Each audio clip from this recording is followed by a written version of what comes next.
On va parler de conseil d'administration maintenant, parce que, vous savez, la diversification d'un conseil d'administration, c'est extrêmement important. Madame Jocelyne Lacasse est présidente du CA du SUCO. Madame Lacasse, bonjour. Et Monsieur Martin Dubois, qui est président du CA de la Fondation du Centre François Michel. Bonjour, Monsieur Dubois. Ça va bien? Oui, très, très bien. Parlez-nous un peu, peut-être, Madame Lacasse, de l'importance de diversifier justement un conseil d'administration. SUCO a fait toute une réflexion dans ce domaine pour définir des profils attendus de candidats ou candidates. Et on en est venu à établir une stratégie sur comment renouveler le conseil d'administration. Justement, hier soir, nous avions une réunion de CA. Oui. L'Assemblée générale annuelle est généralement fin octobre. Et nous avons commencé en demandant à chacun de faire un petit devoir sur ses forces, faiblesses, intérêts, pour pouvoir identifier, pour les gens qui quitteraient, des hommes, des femmes. Nous, notre CA est à peu près égalitaire, avec également des gens provenant de Bolivie, on a un Haïtien et on a un Iranien. Alors, c'est quand même assez diversifié et on a du côté du potentiel une avocate qui peut nous aider dans nos réflexions et à côté de ça, d'autres personnes qui ont travaillé plus dans le domaine de la coopération internationale. Oui, parce que le SUCO, c'est ça, c'est de la coopération internationale, entre autres. Peut-être faire la différence aussi, Monsieur Dubois, nous parler un petit peu du SUCO, qu'est-ce que c'est, puis le centre, la fondation du Centre François Michel. Le Centre François Michel, le centre est composé de 3 écoles pour des élèves ayant une déficience intellectuelle légère avec un problème associé, soit la locution, la motricité, ainsi de suite. Alors, on a une école où on donne des services vraiment spécialisés. C'est une école, on a trois établissements, un primaire, un secondaire et un pour la formation professionnelle. Parce qu'il faut pas se leurrer que nos élèves, à nous, lorsqu'ils ont terminé le secondaire, ne peuvent pas aller travailler, il n'y a plus rien après. Alors, nous, on crée un environnement de travail, une formation pour leur permettre de trouver un emploi selon leurs capacités. On fait une formation. Alors, comme cette année, on a notre campagne de financement 2011, c'est pour la création d'un café qui aura pignon sur rue, qui sera géré et, au fond, où ce que les élèves vont pouvoir apprendre à faire le service. Alors, on a un gala le 21 juin 2011, c'est notre principale campagne de financement. Alors, notre conseil d'administration travaille fort. Tous les membres mettent la main à la pâte pour, justement, permettre la réalisation de ce gala-là. Alors, justement, comment vous procédez au recrutement de vos nouveaux membres? Parce qu'à chaque année, il y en a certainement qui quittent pour X, Y, Z raison. Vous devez renouveler votre CA. Comment vous faites ce recrutement-là? Bien, cette année, on a utilisé, notre directeur général est allé dans un événement dans le cadre de Leadership Montréal, à du speed dating.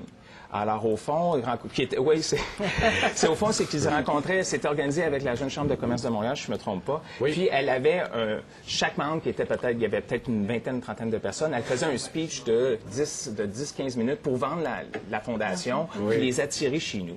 Alors, on a recruté une membre qui était hautement qualifiée, parce qu'au fond, tous les gens étaient hautement qualifiés.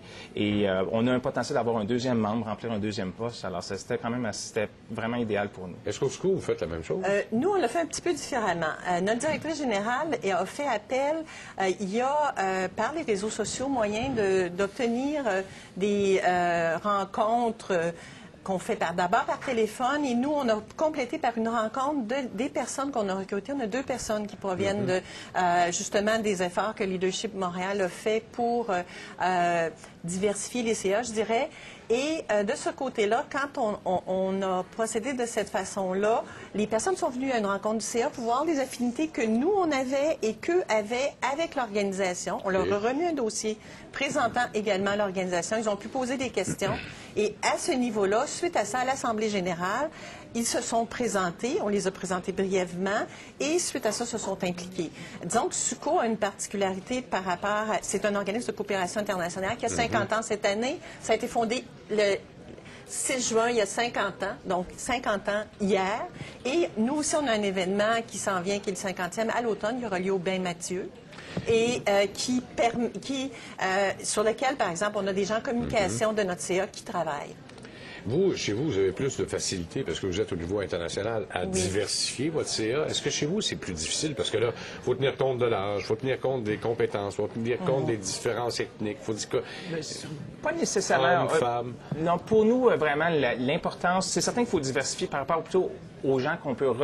Les membres du conseil d'administration ont chacun une vocation au niveau... Bon, on a de la trésorerie, on a aussi le côté légal, le secrétaire, mais aussi d'être capable d'aller chercher une communauté. Nous, c'est certain qu'il y a une partie recrutement ou du financement, c'est aller étendre nos tentacules pour aller chercher le plus de gens possible à nous aider à financer nos événements. Alors, c'est de là la raison pourquoi on est diversifié par rapport aux âges. Je vous dirais que notre conseil d'administration est majoritairement féminin, mais c'est un hasard. C'est un hasard, c'est pas de la discrimination. Non, c'est pas de la discrimination positive, définitivement pas. Mais alors, puis on cherche aussi des gens qui proviennent de différentes sphères d'activité, justement pour aider à notre recrutement. Il y a beaucoup de choses qui ont changé au cours tiens, on va prendre l'exemple du SUCO des 50 dernières années. Il y a l'arrivée du développement durable, il y a l'arrivée des médias sociaux, la connaissance des différentes régions du monde ou de son propre monde, comme chez vous, entre autres. Ça fait partie des nouvelles qualités que l'on recherche, ça, chez les nouveaux administrateurs? Oui. Par exemple, nous, on a un poste qui est réservé à des gens qui ont été en coopération internationale. Les anciens coopérants ont un poste où une personne peut siéger 2 ans. Elle est remplacée par la suite par un autre coopérant ou une coopérante de retour. C'est principalement des coopérantes. Cette fois-ci, c'est un coopérant. Et ça, c'est important. Et dans les conseils d'administration d'ONG, parce que j'ai siégé sur un autre conseil d'administration d'ONG, il y a des postes jeunes aussi souvent. Et ça permet, actuellement, on a 2 jeunes de moins de 35 ans, nous, dans notre CA. Et c'est volontairement qu'on a fait cette sélection. Bien, très bien, Mme Lacasse. Merci beaucoup encore une fois. Elle qui est présidente du CA du SUCO et M. Martin Dubois, qui est président du CA de la Fondation du Centre François Michel. Merci beaucoup encore une fois. J'espère